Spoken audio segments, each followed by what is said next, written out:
ಇನ್ನು ಈ ಧ್ವಜದ ವಿಚಾರಕ್ಕೆ ಸಂಬಂಧಪಟ್ಟಂಗೆ ಎಷ್ಟರ ಮಟ್ಟಿಗೆ ದಳ್ಳೂರಿ ಎದ್ದಿದೆ ಅದನ್ನು ನಾವು ನೀವು ಗಮನಿಸಿದ್ದೀವಿ. ಎಷ್ಟು ಮಟ್ಟಿಗೆ ಪ್ರತಿಭಟನೆಗಳಾಗ್ತಾ ಇದೆ, ಪಾದಯಾತ್ರೆಗಳಾಯಿತು, ಅದಾದಮೇಲೆ ಲಾಠಿ ಚಾರ್ಜ್ ತನಕ ಹೋಗಿತ್ತು.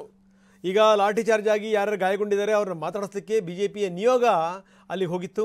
ಆ BJP ನಾಯಕರ ಎದುರು ಕೆಲವರು ಅಸಮಾಧಾನ ವ್ಯಕ್ತಪಡಿಸಿದ್ದಾರೆ.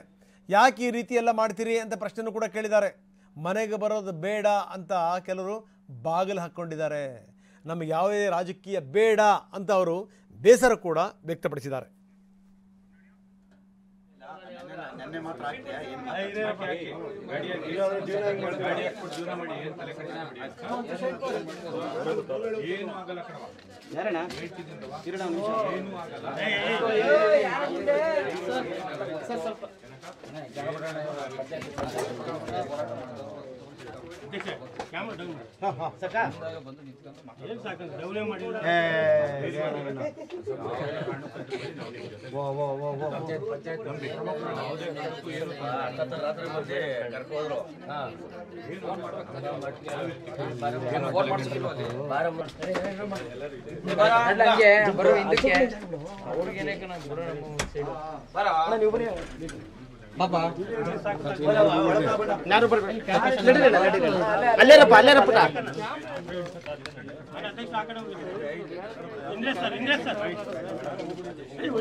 ನೀನ್ ಬಂದ್ಬಿಟ್ಟು ಮಾವ ಅಂದ್ರೆ